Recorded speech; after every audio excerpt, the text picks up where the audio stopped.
Livable Streets Bow is the £5 million project being delivered by Tower Hamlets Council and Transport for London. They say it will reduce traffic and improve air pollution in London's neighbourhoods. The project is being managed for Tower Hamlets Council by Project Centre. Now, as taxi drivers, we are given the unique opportunity to talk to our passengers and fully understand the issues that concern them on a local level. Indeed, as taxi drivers ourselves, we are also affected by policies implemented by the local authorities, and one of the biggest grievances seems to be the potential road closures in the Bow area.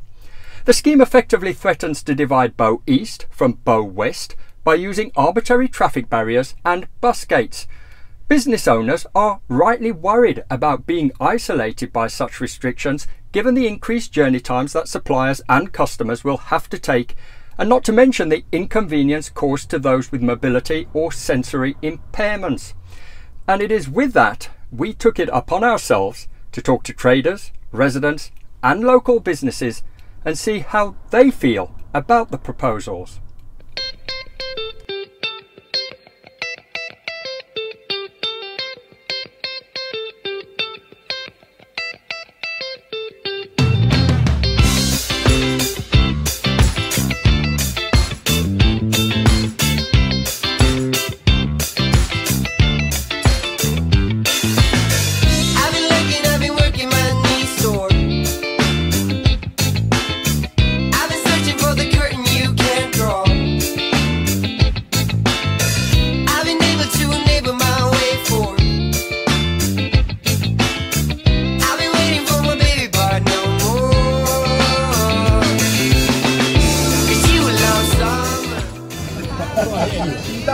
Yet, mate. Right. Done it, mate. We can talk to you about it.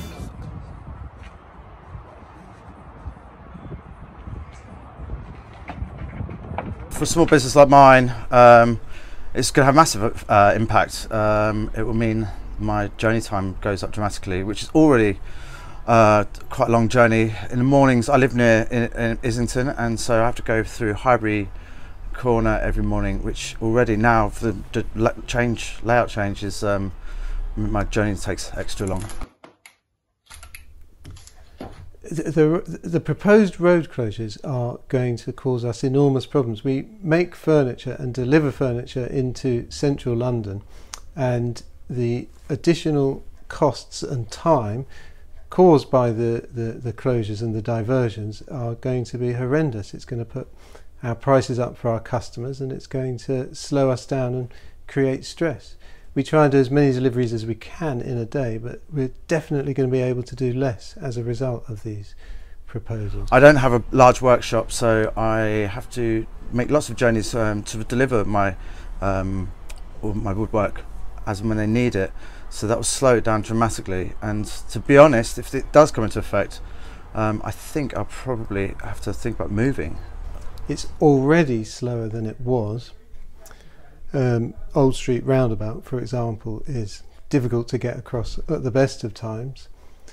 Same is true of Elephant and Castle, and the embankment is just, it was a good route into town, it just can't be used anymore. We're paying enormous business rates, and at the moment what we really need is for businesses to recover, and this is going to do the opposite. It's going to cause difficulties, I'm sure. We've been here before 6 months ago. It was disaster, absolute disaster.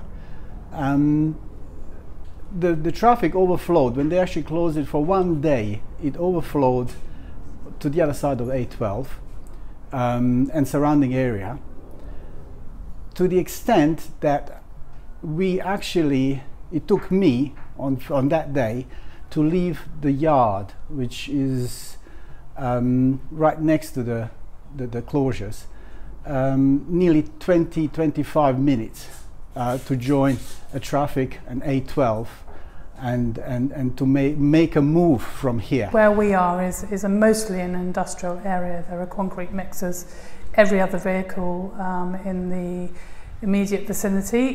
This is a main artery going out onto the A12 and the M2, and you're effectively kind of blocking off one of the main routes in and out of London. Autumn Street itself is a dead end, so there's going to be no way that we can get in and out. I mean, there's lots of businesses around here, at least 200 little micro businesses of creative studios and workshops and everything that rely on vehicles to deliver goods, and you're effectively blocking that off.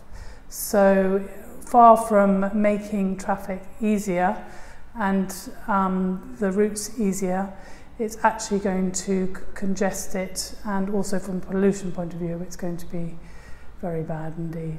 There's 300 businesses, they can talk to anybody. I guarantee them same response. You close the streets, you're killing us. How do you think your customers will be affected if you've got to deliver material to them? They will have to pay. I cannot absorb the cost of time. I can't absorb the cost of traffic and everything. We already have done that in the past with the cost of material going up because of political situation with Europe, and we are not doing another circle. So this time it's the customers, and I cannot absorb any more costs. So client has to do it, customer has to do it. They have to pay if they want my services. If not, I'll have to look for another job. Every single day, I'm gonna make something great. That's my way. Every single day, I'm gonna make. I have a recording studio, so me having to obviously come here on time and being in traffic, I think it would cause a major issue for me. Coming down, I couldn't really even take some equipment, because obviously I've got a photography studio as well, so I couldn't take equipment down with me, so that I kind of have to use my car. Well, I've lived in this area my whole life. My wife's lived there her whole life. Her family all come from around here. They all still live in the area, and getting to them now is going to be a nightmare. My wife's nan, who lives in Donnybrook Court at the top of Old Fall Road, she's 86 years old, she can't get about too much. She relies on me to be able to get to her, to pick her up, to take her out. My wife's sister also lives in the area, she relies on my vehicle. My own mum lives there, she's disabled, she relies on me to be able to get to her, to take her about where she needs to go. If these restrictions come in, I'm not going to be able to do that. Well, I think it's going to affect many people. Not just me, especially people who have disabilities. And when I say disabilities, I don't mean necessarily people that can't walk or are blind. There's other disabilities, you know, not all disabilities are visible. And I need my car to get to A to B. Without it, I'm a prisoner in my own home. And I just feel, at the moment, the way the restrictions are, it's just going to get terrible, and I won't be able to go out my ass. If you live in the area, you've only got to walk out your door and see what's happening in Roman Road and Bethnal Green. It's tailback all the way, and we're talking about probably a fifth of the traffic at the minute due to the lockdown. So God knows what it's going to be like when everyone comes back out. It's going to be a disaster. I think what could have been a 5-minute journey will now be an half-an-hour journey. Just recently, I mean, with all the closures of the park, it meant you couldn't go into the park, and that was bad enough.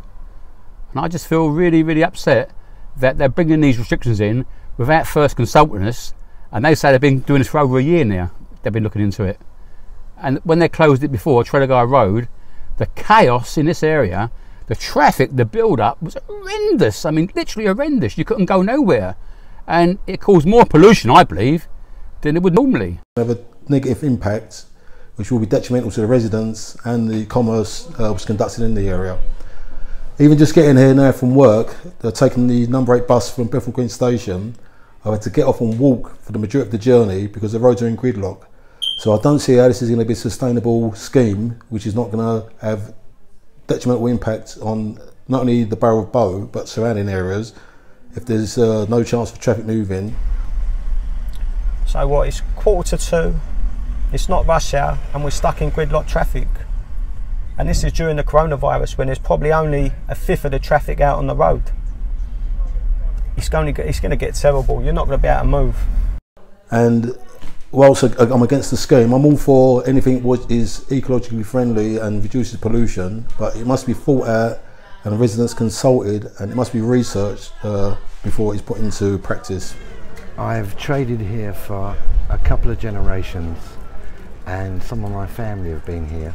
The change to the market is incredible, and it hasn't been helped at all by misguided plans of cutting off major routes, and that's for bikes, cars, lorries, commercial vehicles, that the East End has to thrive on to make a living.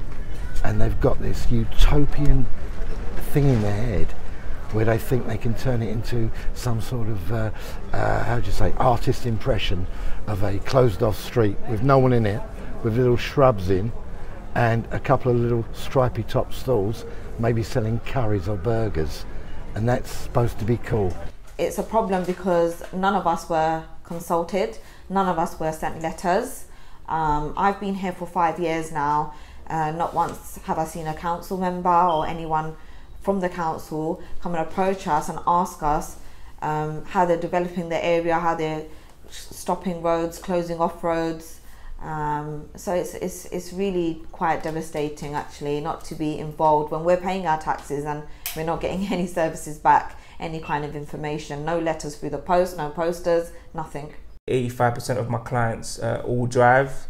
Again, they come with their own equipment, speakers, their sound cards and stuff like that, so they wouldn't really be able to travel on trains, so it would have a major effect on me. Do you think you're not being listened to by the council?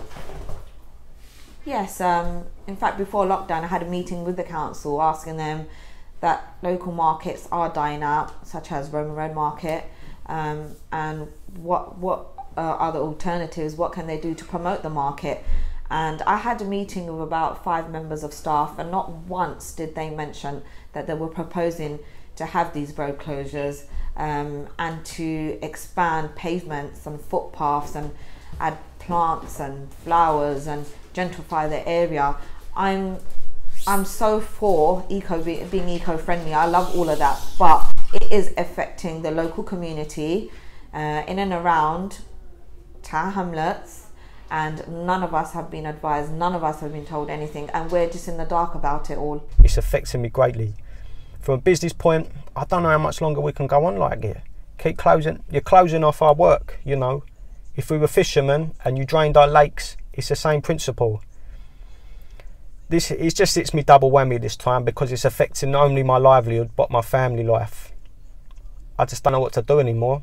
In this market, there was, up to 5 years ago, over 250 families just on the stalls alone who fed their families from working hard. And there's also a great element of people that love to come to markets, midweek and weekends, that are moaning to us because why haven't we got this, why can't we park there, why can't they park there? Basically, the borough doesn't want markets.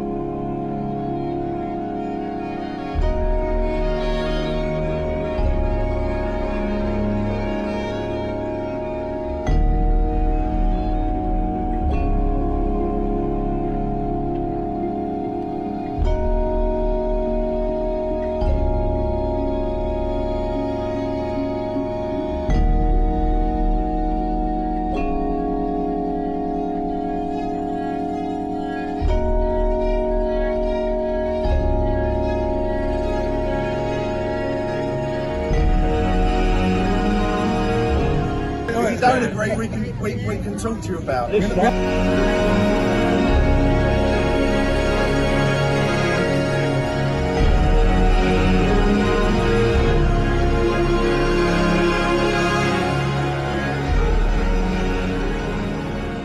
Thought you might say that.